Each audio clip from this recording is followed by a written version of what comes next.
we have been spoilt for magnificent moments at these Rio Games, haven't we? But I think when the dust settles and we look back on Rio 2016, certain athletes will stand head and shoulders above even the greatest of Team GB. And two of those, I'm delighted to say, join me now. Laura Trott, Jason Kenny, two of the most successful British athletes we have ever had.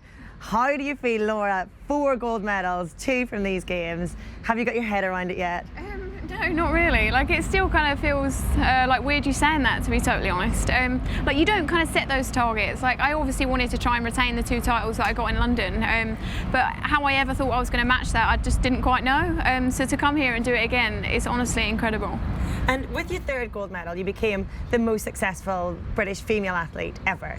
Yeah. Were you aware of trying to keep your head focused and concentrated on your next event and to try to get that 4th gold? How difficult was that? Yeah, I mean, I guess, like I say, it was never really a target to become like the most successful female athlete. Like, it was just a target to win my race. So yeah, I didn't really think about it like during the competition. And then obviously in the Omnium, it's such a long kind of drawn out couple of days that it was just about focusing on each event and taking it day by day. Jason, much has been said about you being, I guess, one of the unsung great British Olympians, but I heard them in the velodrome last night. They were singing your name loudly. How did that feel, standing on that podium with your 6th gold medal, essentially? Yeah, it was mega. It was really special. I think I really enjoyed this one because it was at the end of competition. I could really relax and kind of enjoy the moment. You know, previously we've had to race again like in the next day or so, so I've always been thinking about warming down and getting some food and things like that, whereas last night I could properly relax and try and soak it in. That kern must have been nerve-wracking. We had 2 false starts. Talk us through that. What happened and what was that like for you? Well, we were deemed to have, or someone thought we overtook the bike before it pulled off, which would be an instant disqualification from the whole thing, I think. So they shot the gun, and usually when they shoot the gun it means that someone's getting disqualified. So we floated around for 10 minutes while they looked at a few different cameras, and unfortunately for us, the jury decided to put us all back in, which obviously, you know, suited me. Obviously I'm happy with the outcome, but I think it was the right decision anyway. I'd have felt like if anyone else got pulled out other than me, I would have felt they were probably hard done by as well, to be fair.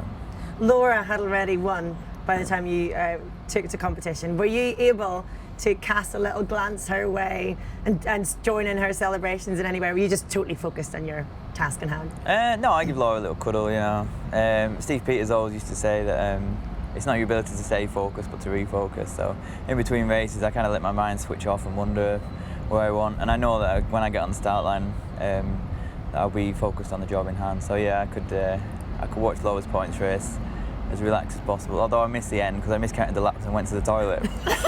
And then I heard the gun go when she finished, so I was like, oh damn. That's dedication for you, isn't it? Jason, yeah. What was more nerve-wracking for you, Laura? Your own competition or watching Jason? No, Jason, that kern.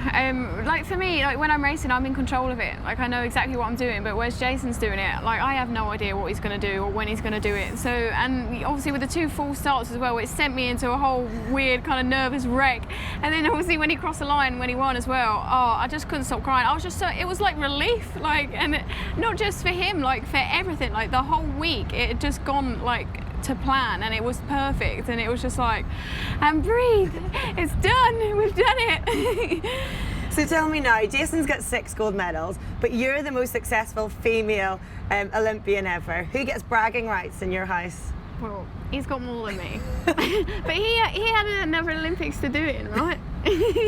So will you be overtaking? I don't understand why you need your own table. Why do you need your own table?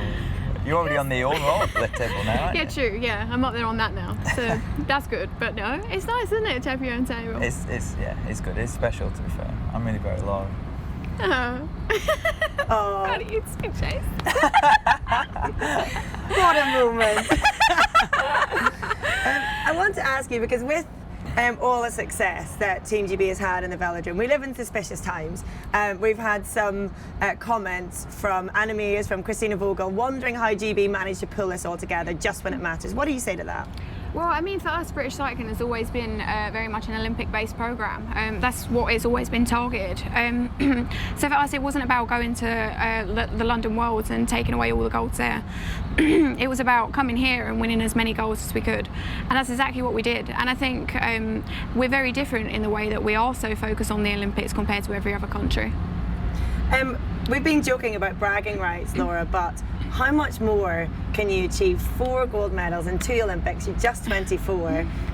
Can you dare to dream of what the future holds in store? I don't like to think about it. Obviously, I only won yesterday, so I want to take these 2 in first and then see where that goes. And Jason, 6 goals, you're now level with Sir Chris Hoy, your former teammate. Have you been speaking to him? What's he had to say? Yeah, I spoke to him before the final. I've not spoken to him since. He was just giving a bit of advice on basically saying just to get out the front and try and hang on basically. So yeah, he's been really supportive throughout all this. He's a good friend, and I've not seen him for these last kind of few years. He's been off being busy, and obviously we've been focused on the Olympics, so hopefully we'll see a bit more of him this next year. I've seen the both of you grow over the years and win medal after medal. You've both been so, for want of a better word, normal, humble, down to earth. Do you have any idea whether, or to what extent, I guess, your lives are going to change after this? No, not really. I guess for us, we still see ourselves as Laura and Jason, like the 2 people that just started riding bikes because it was fun. And I guess like the people that surround us will also kind of feel like that. But yeah, obviously with success comes that kind of, I guess, celebrity kind of, sort of outcome. But no, for us it is just about kind of keeping our feet on the ground. I guess we are just normal, like we are just still Laura and Jason. Or Jason and Laura, he might say. Female first. Jason, you have managed to stay under the radar until now. 6 gold medals, that's not going to stay the case, is it? I don't know, to be honest. Maybe not, I don't know.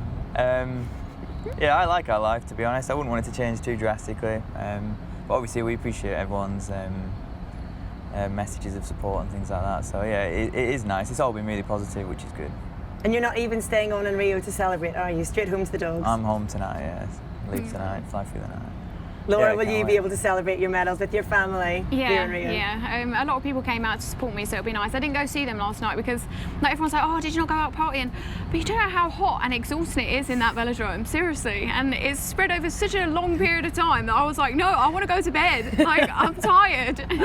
So yeah, it'll be nice to have a night with them today. Lovely, you've earned that sleep. Well done to both of you. Truly fantastic achievement. It has been a privilege to watch these medals being won in the velodrome here in Rio. 2 of Team GB's greatest ever Olympians, and I get the feeling there's maybe a little bit more to come.